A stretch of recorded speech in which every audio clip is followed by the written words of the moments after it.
नमस्कार, स्वागत है आप सभी का मेरे YouTube channel maths with Dharmesh पे।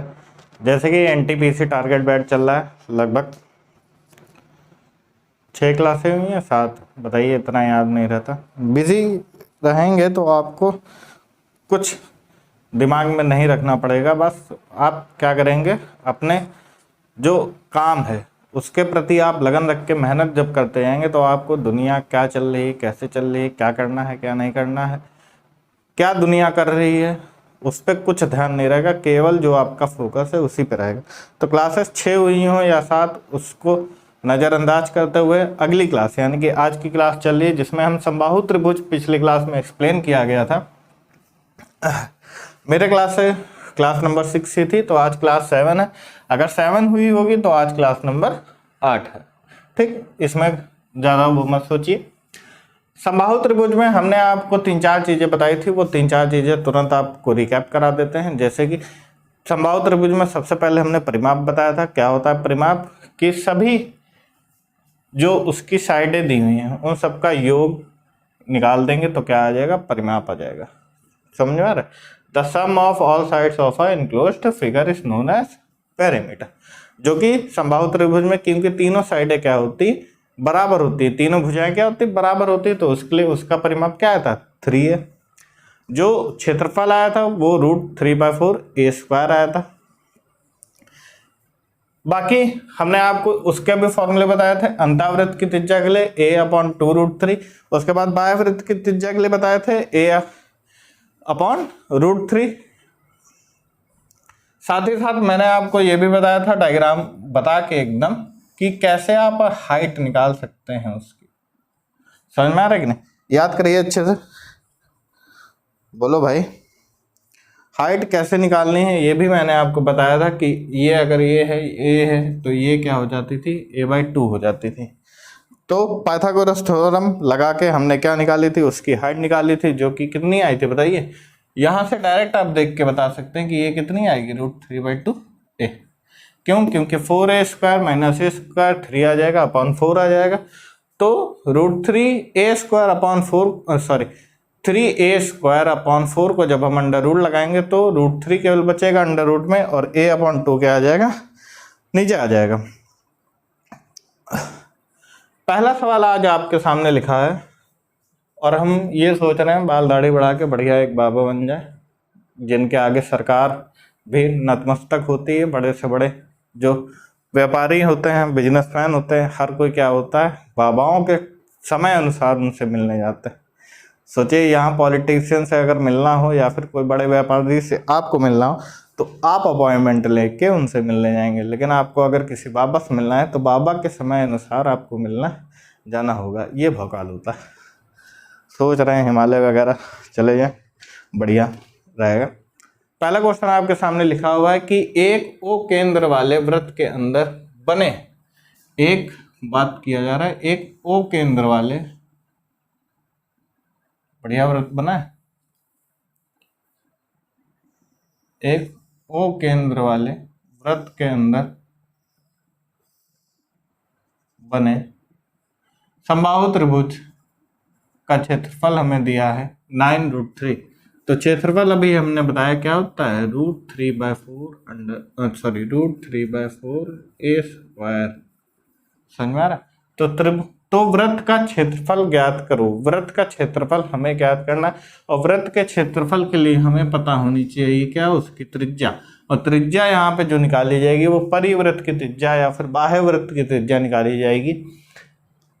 क्यों? क्योंकि अगर ये सर्किल अंदर बना होता तो इन सर्किल की हम निकालते, क्योंकि बाहर है तो सर्कम सर्कल की निकालेंगे, यानी कि बाह्य वृत्त की निकालेंगे। बाह्य वृत्त के लिए जो रेडियस का फॉर्मूला होता है वो a/√3 होता है, और सर्किल का एरिया आप लोगों को पता ही है। आइए सॉल्व करते हैं इसको। क्षेत्रफल बराबर क्या होता है अपना? √3/4 a²। Half base into height 1/2, base हो जाता है a, उसके बाद √3/2 a हाइट, जो कि क्षेत्रफल हमारा क्या बन जाता है? √3/4 a²। क्षेत्रफल दिया है 9√3 बराबर √3/4 a²। √3 से √3 क्या हो गया? कैंसिल हो गया। a² बराबर आ गया 9/4, जहाँ a की वैल्यू आ गई 3/2। इतना आया कि नहीं भाई? ए की वैल्यू क्या आ गई? 3/2। डायग्राम। तो अब देखिए वृत्त का क्षेत्रफल ज्ञात करना है, तो देखिए जो त्रिज्या का फॉर्मूला तो वो a/√3 होता है। ठीक, 9√3 दिया है क्वेश्चन में। त्रिभुज का क्षेत्रफल 9√3, हाँ ए दिया। तो a का मान 3 और बस यही गलती हो रही थी, हम देख रहे थे कि कुछ गलत हो रहा है। आप लोगों ने भी गलती पहचानी होगी। 9×36 क्रॉस मल्टीप्लिकेशन करना है, स्पीड में हमने अपॉन में कर दिया। ए का मान 6 आएगा तो 6/√3 हो जाएगा। यहाँ पे ए की जगह क्या लिख देंगे 6। अब इस √3 से हम क्या करेंगे, ऊपर नीचे दोनों तरफ क्या कर देंगे, मल्टीप्लाई कर देंगे। ये √3 इंटू √3 क्या हो जाएगा, 3 हो जाएगा, और इंटू √3 तो 3 2 जा क्या हो जाएगा 6, यानी कि कैपिटल आर हमारी जो है रेडियस क्या आएगी, वो 2√3 आएगी। और जब रेडियस आ गई तो क्षेत्रफल का फॉर्मूला आपको पता है क्या होता है, πr²। अगर आंसर में पाई का मान, मतलब कि पाई में आंसर हो तो आप पाई का मान ना रखिएगा। अगर आंसर पॉइंट में दिया हो, ऐसा पॉइंट में आएगा, तो फिर आप लोग पाई का मान रख दीजिएगा 2√3 का होल स्क्वायर। ये हो जाएगा 2 2 जा 4 और √3 इंटू √3 क्या हो जाएगा 3 हो जाएगा। पता है ना सबको, √3 इंटू √3 3, √a इंटू √a बराबर a। बताइए क्यों? क्योंकि √3 का क्या हो जाता है स्क्वायर हो जाता है, उसके बाद 3, 2 इंटू रूट का मान ये, तो क्या बचता है 3। तो पाई 2 2 जा 4 और 3, बताइए 12 पाई, पाई 12 न लिखिए, 12 पाई। यही क्या होगा इस सवाल का आंसर। 2 2 जा 4, 3 जा 12। नोट करिए फटाफट, बढ़िया मेहनत से पढ़ते रहिए। इस साल सफलता, जिन बच्चों की एज भी हो रही है तो वो आखिरी साल अपना देख लें। जैसे जिनकी उम्र 27-28 साल की है तो वो लोग इस साल देख लें, उसके बाद 5 साल बाद ही वैकेंसी आएगी तो आप लोग कहीं प्राइवेट पकड़ लीजिएगा। अगर भगवान की दुआ से सिलेक्शन हो गया तो बढ़िया, अगर नहीं हुआ तो आप खुद जानते 2019 के बाद से अब वैकेंसी आ रही। सरकार बदल गई तब तो ठीक, नहीं बदली तो आप फिर जानेंगे कि वैकेंसी जो आएंगे वो 5 साल बाद ही आएंगे। तो तब तक ओवर एज होने से, इस उम्मीद में घर में बैठने से अच्छा है कि कहीं आप ज्वाइन कर लीजिए। तब तक अगले 5 साल तक आपकी सैलरी भी अच्छी हो जाएगी, आप संतुष्ट भी रहेंगे, मन में कोई दबाव नहीं। जो बच्चे यूपीएससी वगैरह की तैयारी कर रहे हैं वो तो कोई बात नहीं, लेकिन जो रेलवे के लिए इंतजार कर रहे हैं वो भाई अपना कहीं ना कहीं देख लें। और एसएससी वालों के लिए ऑप्शन है, हर साल में कम से कम 3-4 वैकेंसी आ जाती, सीजल आ जाती, 10+2 आ जाती है, एसएससी सीपीओएसआई आ जाती है, जीडी आ जाती है ना, कई सारे उसमें ऑप्शन है। और वो क्या होता है एसएससी स्टेनो, हाँ स्टेनो भी आ जाती है सर, स्टेनो अलग होती है, एमटीएस आ जाती। तो कई सारे ऑप्शन है उनके लिए, लेकिन रेलवे के लिए या फिर जो भी यूपी की परीक्षाएं देख रहे हैं उनके लिए ऑप्शन ज़्यादा नहीं है। तो उनसे मेरी यही रिक्वेस्ट है कि वो, चलिए बढ़ते हैं अगले क्वेश्चन की तरफ जो कि आपके सामने ये रहा। देखिए इस क्वेश्चन को, देखिए बेहतरीन क्वेश्चन ये, एक समबाहु त्रिभुज के परिवृत्त और अंतावृत्त के क्षेत्रफलों का अंतर 44 सेंटीमीटर स्क्वायर है, तो त्रिभुज का क्षेत्रफल ज्ञात करें। 10 तारीख है, 15 से आरपीएफ एसआई कांस्टेबल का फॉर्म भरना शुरू हो जाएगा। 15 को आपको नोटिफिकेशन, या फिर 14 को मैं सोच रहा हूँ नोटिफिकेशन कर रहा हूँ, वैकेंसी के बारे में पूरा एक्सप्लेन कर दूंगा हर एक चीज़। ठीक, टेंशन किसी की चीज़ की मत लीजिए, अगर आप यहाँ आए हैं तो आपको हर एक चीज़ मिलेगी मैथ में। जीएस नहीं देंगे कि आप सोचिए अकबर कब पैदा हुआ, अकबर के घोड़े का नाम क्या था, ये सब मैं पढ़ा रहा हूँ, ये सब मैं नहीं पढ़ाऊँ। एक समबाहु, क्योंकि कई चैनल मैंने देखे हैं कि हर एक टीचर कई सारे काम करते हैं और उनका चैनल सबसे ज़्यादा ग्रो करता है। बीच में मैथ पढ़ा दिए, 2-4 इंग्लिश के भी दे दिए, सबसे ज़्यादा सोचिए उनका चैनल ग्रो कर रहा है। एक जो एक सब्जेक्ट में परफेक्शनिस्ट होना चाह रहा है उनका चैनल इतनी तेजी से ग्रो नहीं करता है, लेकिन जो सब चीज़ें पढ़ा रहा है, अभी हम भी यहीं शुरू कर दें जीएस की क्लास, 2-4 लेक्चर, क्यों मिली आज़ादी, किसने दिलाई आज़ादी, गांधी या फिर गोडसे, हैं, ये सब सारी चीज़ों पे डिबेट करना शुरू कर दें। एक समबाहु त्रिभुज के परिवृत्त और अंतःवृत्त के क्षेत्रफलों का अंतर दिया है, तो सिंपल आपको क्या करना है, a/√3, ठीक, सिंपल, माइनस a/2√3, समझ गए। अब इनके क्षेत्रफलों का अंतर दिया है, तो क्षेत्रफल πr² होता है, और ये क्या है, r है, ये कैपिटल R की वैल्यू है a/√3, और वो स्मॉल r की वैल्यू है, यानी कि अंतःवृत्त की त्रिज्या है, और ये बाह्यवृत्त की त्रिज्या है। तो इनका स्क्वायर और इनका स्क्वायर, यानी कि क्षेत्रफल अभी हो गए, यहाँ देखिए पाई भी है,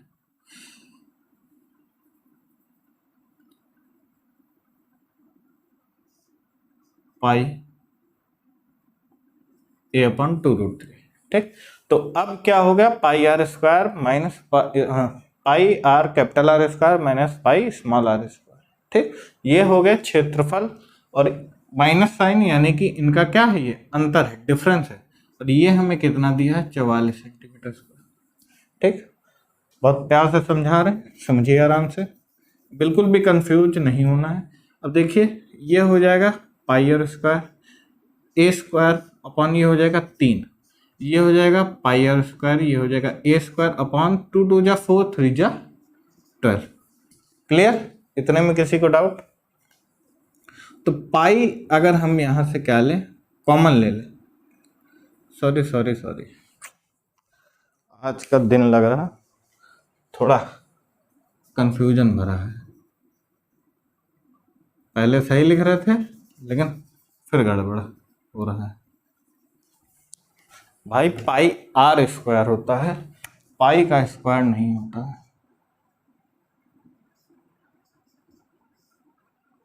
ओके, क्लियर।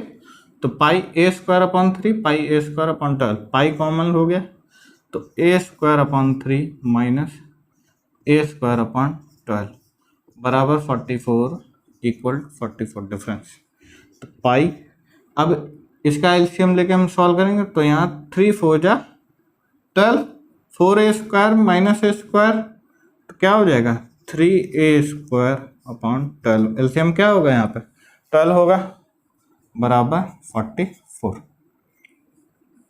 3 4 जा 12, 4a² माइनस a², ये तो 12 बन जा 12 होगा, एलसीएम होगा 12, तो 3a² और इसको काट दीजिए, ये हो जाएगा 4।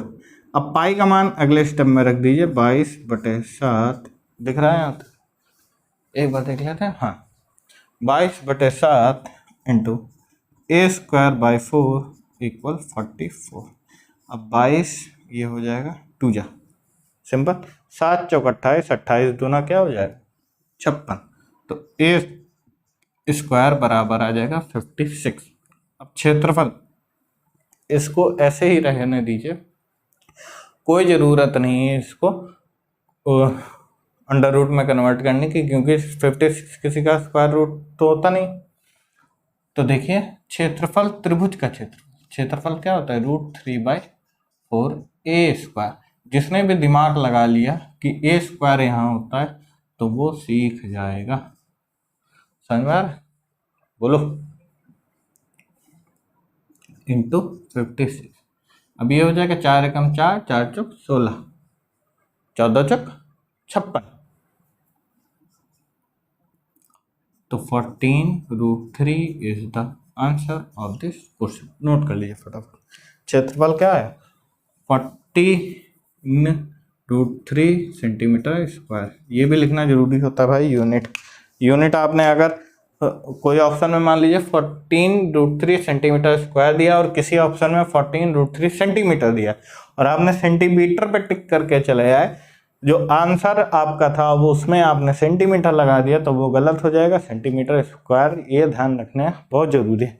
क्षेत्रफल में हमेशा, एरिया में हमेशा जो भी यूनिट होती है उसका स्क्वायर होता है, और वॉल्यूम में हमेशा हम क्या करते हैं क्यूब कर देते हैं। नोट कर लिए फटाफट।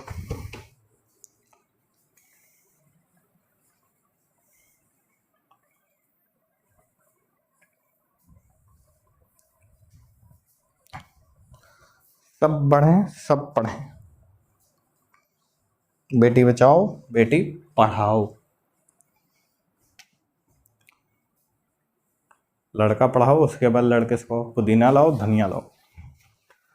तो जोक है, वरना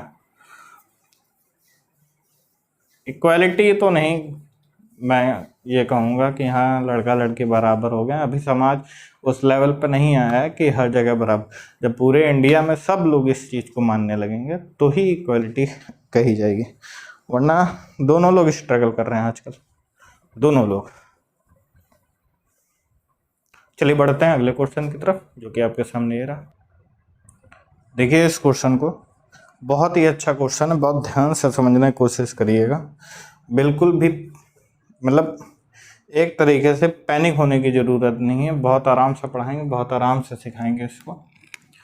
डायग्राम इस बार यहाँ बनाइए ताकि आपको पूरा क्वेश्चन एक बार में हो सके।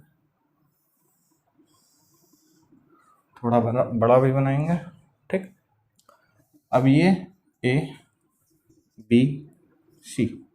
अब देखिए क्या किया गया है, क्वेश्चन पढ़ते हैं। 10 सेंटीमीटर भुजा वाले समबाहु त्रिभुज, तो पहले तो 10 सेंटीमीटर, 10 सेंटीमीटर और 10 सेंटीमीटर, ठीक। क्लियर है इतना? बिंदु डी व ई भुजा बीसी को, ठीक, बिंदु डी व ई भुजा बी सी को 3 बराबर भागों में क्या करते हैं, विभाजित करते हैं। तो ए से जाहिर सी बात है, ए से लाइन आएगी तो ये आ गई डी, ये आ गई ई। ये क्या कर रहे हैं, क्वेश्चन में नहीं दिख रहा है लेकिन आप मान के चलिए कि बी डी, डी और ई सी क्या है, इक्वल है, इक्वल इन लेंथ है। समझ में आ रहा है? क्वेश्चन में क्योंकि कहा गया है कि बिंदु डी व ए क्या कर रहे हैं, भुजा बीसी को 3 बराबर भागों में क्या कर रहे हैं, डिवाइड कर रहे हैं। और ग्रीन मार्कर कहाँ है भाई? और देखिए हमसे क्वेश्चन में तब कहा गया है कि एडी की लंबाई क्या होगी, तो यानी से ए से एक परपेंडिकुलर बाइसेक्टर आएगा जो कि नहीं, सॉरी, एडी की लंबाई पूछी गई, लेकिन हम क्या करेंगे, ए से एक ओ पॉइंट लेंगे, क्या, परपेंडिकुलर बाइसेक्टर, जो कि क्या होगा, बीसी को पूरे 2 बराबर भागों में भी क्या कर देगा, विभाजित कर देगा। जैसे कि आप लोग जानते हैं बाकी ट्रायंगल में किया गया था, आइसोसेलेस ट्रायंगल में भी किया गया था, इक्विलेटरल ट्रायंगल में भी किया गया था, ठीक। अब देखिए ध्यान से सुनिएगा, तो ये 10 है, तो बी ओ जो होगी वो 5 सेंटीमीटर होगी, और ओ और सी क्या होगी, वो भी 5 सेंटीमीटर होगी, ठीक। ध्यान से देखिएगा, बोला गया है बी डी इक्वल है डी ई के, इक्वल है ई सी के। क्यों? क्योंकि डी व ई क्या कर रहे हैं, भुजा बी सी को 3 बराबर भागों में बांट रहे हैं, तो बी डी बराबर होगा, डी ई बराबर होगा, ई सी बराबर होगा, ठीक। इतना रखा। अब देखिए बी ओ क्या होगा, हमारा 5 सेंटीमीटर होगा। क्यों? ओ इज परपेंडिकुलर बाइसेक्टर,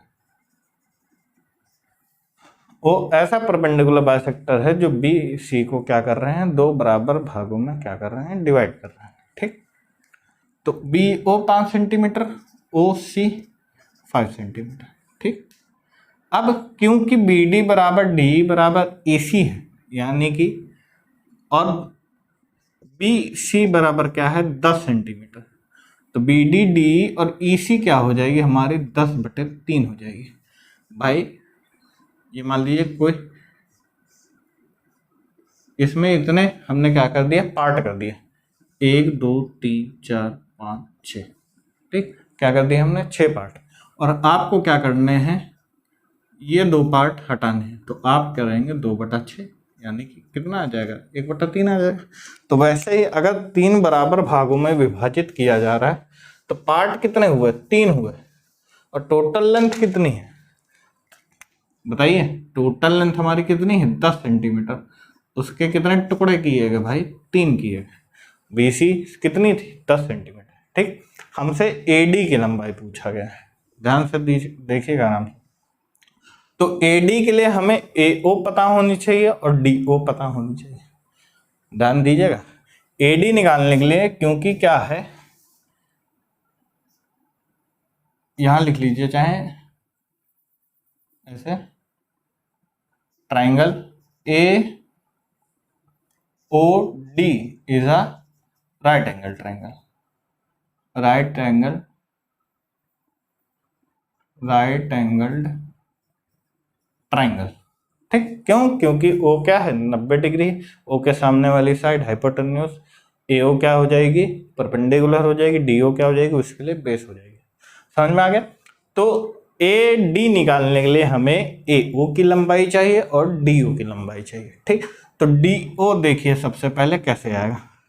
जो डी ओ है वो क्या होगी, B O minus B D होगी। क्लियर। जो डी ओ है, डी ओ वो क्या होगी, बी ओ, ठीक, माइनस बी डी।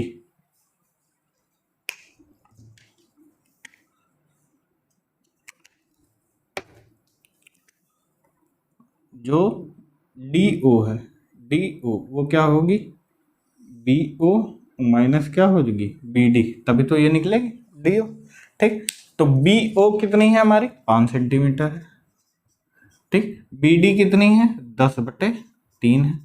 3 बचे 15, 15 माइनस 10 कितना बचा, 5/3।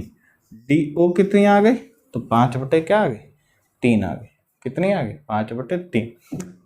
और क्योंकि A O D is a right angle triangle है, तो ए ओ कैसे निकलेगी बताइए, हाइट निकालनी है। अब आप कहेंगे सर राइट एंगल ट्राइंगल की जगह हम डायरेक्ट समबाहु त्रिभुज यानी कि इक्विलेटरल ट्राइंगल के हाइट का भी फॉर्मूला लगा सकते हैं। तो हाइट यहाँ पे क्या हो जाएगी, √3/2a हो जाएगी कि नहीं, √3/2a। अब a यहाँ पे हमें कितना दिया था, 10 सेंटीमीटर, तो 5 आ जाएगी। ठीक, और हाइट कितनी है, ए ओ है, तो ए ओ कितना निकल के आया, 5√3 सेंटीमीटर। थोड़ा तिरछा हो गया लेकिन नज़रअंदाज करिए, हाँ दिख साफ रहा है एकदम, हर चीज़ क्लियर है। Very good. ए ओ हमारा कितना आ गया, चाहे तो ऊपर लिख देते हैं सीधे, क्योंकि ज़्यादा अब कुछ बचा नहीं सवाल में, मेन यही समझाना था। ए ओ कितना आ गया, 5√3 हाइट जो कि थी। अब सिंपल है in triangle A O D, तो ए ओ डी की जब हम बात करेंगे, इसको ब्लैक पेन से कर लीजिए, ब्लैक मार्कर से, तो क्या हो जाएगा, हाइपोटेन्यूज का स्क्वायर, ए डी हमारी क्या हो जाएगी, हाइपोटेन्यूज, क्योंकि क्या है 90 डिग्री के जस्ट सामने है, तो ए डी का स्क्वायर बराबर ए ओ का स्क्वायर प्लस डी ओ का स्क्वायर, और ए डी ही हमसे पूछा गया है, बताइए भाई। तो ए ओ का स्क्वायर, ए ओ कितना आ गया, 5√3 का होल स्क्वायर प्लस डी ओ का स्क्वायर, डी ओ कितना आ गया, 5/3 का होल स्क्वायर। तो ये 25 तियां क्या हो जाएगा, 75 हो जाएगा। और ये, या फिर ऐसे ऐसे लिख लीजिए इसको अभी सिंपल, 25 × 3, ठीक, ये क्या हो जाएगा, 25/9 हो जाएगा कि नहीं। अब ब्लू मार्कर से सॉल्व कर देते हैं भाई, ज़्यादा ब्लैक हो रहा है। तो 25 हमने क्या किया, यहाँ पे कॉमन ले लिया, तो 3 और प्लस 25 कितना हो जाएगा, बोलो भाई, 3 + 1/9, 9 तियां 27 + 1 कितना हो जाएगा, क्योंकि 25 कॉमन लिया तो यहाँ 1 बचेगा, 1/27 + 1 28 क्या हो जाएगा, 9। ए डी स्क्वायर बराबर, तो ए डी बराबर क्या हो जाएगा, √25 × 28/9, तो 25 इसको लिख सकते हैं, और इसको 7 दूना 14 दूना 28, और नीचे वाले को 3 × 3, होल अंडर रूट है अभी पूरे में।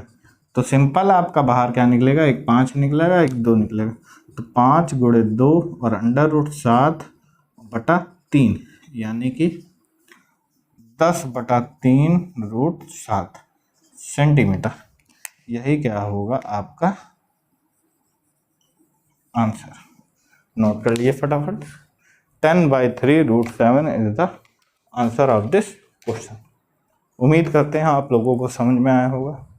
टाइम लगता है ऐसे सवालों में, लेकिन पूरा अच्छे से बताया, इस बात की मुझे खुशी है, और आप लोगों को समझ में भी आया होगा। नोट कर लिए फटाफट। देखिए मीडियन क्या करती है, फिर बता रहे हैं, मीडियन क्या करती है, दो बराबर भागों में डिवाइड कर देती है। अभी ज्योमेट्री आएगी, हर एक चीज़ आपको समझ आएगा। परपेंडिकुलर बाइसेक्टर कैसे ड्रॉ करते हैं, मीडियन कैसे ड्रॉ करते हैं, हर एक चीज़। इस पे पहले आप ध्यान दीजिए, इसको पहले नोट करिए।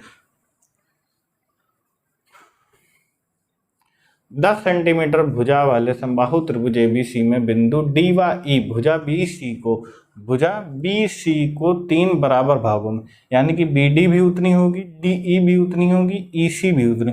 तो अगर ये 10 है तो ये 10/3, 10/3, 10/3, 10/3, 10/3, 10/3, तीनों को जोड़ लीजिए, कितना आ जाएगा, 10 आ जाएगा, क्योंकि 3 क्या हो जाएगा, कट जाएगा, 30 हो जाएगा ना, क्योंकि 10/3, 10/3, 10/3 तीनों ऐड कर देंगे, 30/3, तो क्या हो जाएगा, 10 आ जाएगी। और बीओ, क्योंकि परपेंडिकुलर बाइसेक्टर, तो बीओ कितना हो जाएगा, 5 सेंटीमीटर, उसी क्या हो जाएगा 5 सेंटीमीटर। बीसी हमारा 10 सेंटीमीटर था, तो डीओ हमें जरूरत है, क्योंकि एओडी क्या बन रहा है, एक राइट एंगल ट्राइंगल बन रहा है, तो डीओ हमें जरूरत थी, तो 5/3 आ जाएगी। कैसे, बीओ माइनस बीडी से, तो डीओ कितनी आ गई, 5/3। हाइट अब, यानी कि एओ हमें जरूरत थी, तो √3/2 ए, किससे, इक्विलेटरल ट्राइंगल के हाइट के फॉर्मूले से। तो √3/2, और ए भुजा क्या थी, 10 सेंटीमीटर, तो 5√3 क्या आ गई, ए हो गया। अब in right angle triangle AOD, AD square, यानी कि हाइपोटेनस का स्क्वायर इक्वल परपेंडिकुलर का स्क्वायर प्लस बेस का स्क्वायर। वो सब करने के बाद आंसर क्या आया, 10/3√7 एडी। एडी का मान हमसे पूछा गया था, एडी की लंबाई क्या होगी, तो क्या आ गया, 10√7/3। नोट कर लीजिए, दोबारा समझा दिया भाई। बढ़ते हैं अगले सवाल की तरफ, जो कि आपके सामने आ रहा, देखिए सवाल को। देखिए ये भी बहुत जबरदस्त क्वेश्चन है, बहुत ध्यान से देखिएगा इस क्वेश्चन को। कहा गया है एबीसी एक 2 सेंटीमीटर भुजा वाला समबाहु त्रिभुज है। एबीसी को केंद्र मानकर 1 सेंटीमीटर त्रिज्या की 3 चाप बनाई गई। चाप आप लोग जानते हैं, आर्क, कहने को आर्क है, लेकिन आप पूरा सर्किल भी बना सकते हैं, कोई दिक्कत नहीं है उसमें। बनाई गई त्रिभुज के अंदर तीनों चापों द्वारा घिरे भाग का क्षेत्रफल ज्ञात कीजिए। देखिए कैसे डायग्राम बनेगा। इधर से शुरुआत करते हैं, ब्लैक से सर्किल भी बनाना है, थोड़ा नीचे बनाते हैं। ये आ गया अपना त्रिभुज, पहली बात तो ए बी और सी, ठीक, क्योंकि क्या है, समबाहु त्रिभुज है 2 सेंटीमीटर भुजा वाला, जिसकी भुजा क्या है, 2 सेंटीमीटर। अब क्या करना है, ए बी व सी को केंद्र मानकर क्या करना है, चाप ड्रॉ करनी। तो चाप आप चाहें तो इसको केंद्र मानकर ऐसे भी ले जा सकते हैं, ठीक, ऐसे ऐसे, ये भी कर सकते हैं, वरना आपकी सहूलियत के लिए मैं इसको क्या कर देता हूँ, पूरा कर देता हूँ, ठीक।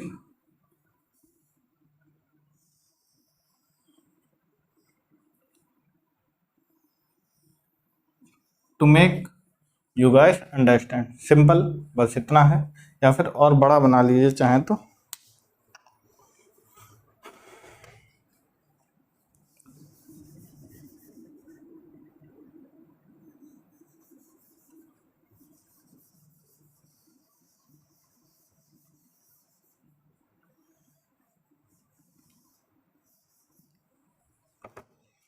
देखिए यही होता है ऑफलाइन में, डायग्राम बनाना बड़ा दिक्कत होती है, जिसकी आर्ट अच्छी होती है। हालांकि आर्ट में मैं भी एक बार सेकंड आया हूँ आर्ट कंपटीशन में, लेकिन पेन पे आर्ट और बोर्ड पे आर्ट, आर्ट काफ़ी अलग होता है।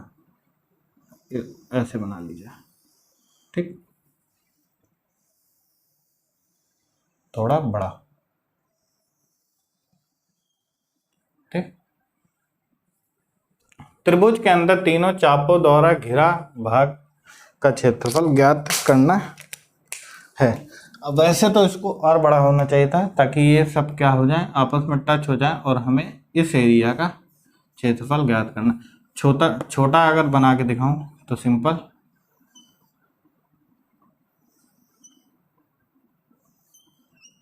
ये भी टच होना चाहिए था, इसको ऐसे ले लीजिए, इसको थोड़ा ऐसे ले, तो ये एरिया, ठीक। तो इस एरिया के लिए आपको पता है त्रिभुज का क्षेत्रफल और माइनस 3 त्रिज्यखंड का क्षेत्रफल। त्रिज्यखंड का क्षेत्रफल कैसे, ये जो एरिया है ये हमारा क्या कहलाएगा, त्रिज्यखंड कहलाएगा। ये जो है ये क्या कहलाएगा, त्रिज्यखंड कहलाएगा। समझ में आ रहा है कि नहीं, बोलो भाई, कोई दिक्कत है? यहाँ से डायरेक्ट फॉर्मूले से भी करा सकते थे, लेकिन डायग्राम बना दो तो वो ज़्यादा बेहतर रहता है। तो यहाँ पे लिख लीजिए छायांकित भाग का क्षेत्रफल बराबर हो जाएगा त्रिभुज का क्षेत्रफल माइनस त्रिज्यखंड, तीनों त्रिज्यखंडों का क्षेत्रफल। ठीक, सिंपल। त्रिभुज का क्षेत्रफल आप लोगों को पता है √3/4 a स्क्वायर, जहाँ a का मान क्या है, a बराबर 2 सेंटीमीटर। ठीक, अब यहाँ पे फॉर्मूला जो होता है एक त्रिज्यखंड का वो πr² θ/360, 3 त्रिज्यखंड का 3 गुणे πr² यानी कि 1 सेंटीमीटर। कितना सेंटीमीटर है, 1 सेंटीमीटर। तो 1 × 1 × थीटा, तीनों यानी कि तीनों एंगल क्या होंगे, क्योंकि ये क्या है, इक्विलेटरल ट्रायंगल है, तो ये भी 60, ये भी 60 और ये भी क्या हो जाएगा 60। तो 60 बटे क्या हो जाएगा 360, पाई का पाई रखने दे, 6 संग क्या हो जाएगा 36, 3/2। अब √3/4 a स्क्वायर का मान यहाँ पे हम रख देंगे, क्या हो जाएगा 4 हो जाएगा डायरेक्ट। क्यों, क्योंकि a का मान 2 है, तो 2 2 जा 4, स्क्वायर कर देंगे 2 का, तो ये आ जाएगा √3 - π/2। यही क्या है हमारा आंसर। और ऐसे ही आंसर आपको लिखा हुआ मिलेगा, स्क्वायर लगा लीजिए, सेंटीमीटर स्क्वायर। नोट करिए फटाफट। छायांकित भाग का क्षेत्रफल यहाँ जब आप निकालेंगे तो त्रिभुज का क्षेत्रफल माइनस तीनों त्रिज्यखंडों का क्षेत्रफल, यही आंसर आएगा। नोट कर लीजिए, मज़ेदार सवाल हैं, एकदम धुआंधार सवाल। ऐसे ही सवालों से आपको मैं यकीन दिलाऊंगा कि मैं एक अच्छा टीचर हूं और साथ ही साथ आप एक बहुत अच्छे स्टूडेंट्स हैं। आप लोग समझ में आ रहा है। बहुत जल्द हम लोग इतना ग्रो कर जाएंगे कि आप लोगों के लिए डिजिटल बोर्ड लाएंगे, फिर ये सब क्या होगा, ऐसे बनेगा। उधर से उंगली लाए दो और ऐसे कर देंगे तो ट्रायंगल बन जाएगा। उसके बाद ऐसे करके सर्किल बना देंगे, तीनों सर्किल, बस क्लियर, सब बना बनाया। बस थोड़ा वक्त दीजिए, है ना। हौली हौली मेहतना नाम हुंदा, पंजाबी गाना है, पंजाबी उतनी अच्छी है नहीं हमारी। आम जे है मुंडे, बढ़िया गाना है वो, सुना करिए आप सब लोग। स्टूडेंट्स वगैरह को ऐसे गाने सुनने चाहिए। ये मैं नहीं कहूँगा कि उनसे मोटिवेशन आता है, लेकिन सुनने चाहिए गाने, है ना। धीरे धीरे हर एक बंदा, पहले पहले हर एक बंदा आम हुंदा है। चलिए आज इस क्वेश्चन के साथ आज की क्लास को हम क्या करेंगे, ख़त्म करेंगे। आपसे मिलेंगे आने वाली वीडियोस में। तब तक वही सभी के पास लिंक शेयर करिए हमारे आने वाली वीडियोस का भी। आप लोग सब्सक्राइब करिए ताकि आपके पास नोटिफिकेशन पहुंच सके। जो भी मैं वीडियोस डालता हूं वो नोटिफिकेशन आपको मिल सके, तो इसलिए सब्सक्राइब भी आप लोग जरूर करिए। मैं ये देखा हूँ कि देखने वाले लोग ज़्यादा हैं, सब्सक्राइबर क्या है कम है, तो ज़्यादा से ज़्यादा शेयर करिए, ज़्यादा से ज़्यादा सब्सक्राइब करवाइए। आप लोग मेहनत से पढ़िए। कोई भी क्वेश्चन डाउट होता है तो आप मुझे व्हाट्सअप कर सकते हैं 9169528642 पे। कई बच्चे व्हाट्सअप करते हैं, आप लोग भी करिए। उसका पूरा कॉपी में बाकायदा हर एक चीज़ मैं एक्सप्लेन करता हूँ। ऐसे ही अगर लगे रहे, बहुत जल्द हमारी किताब भी आएगी, देख लीजिएगा आप लोग। अभी तो वही है, पहले पहले हर एक बंदा आम होता है। मिलेंगे आपसे आने वाली वीडियोस में, तब तक के लिए नमस्कार, जय हिंद।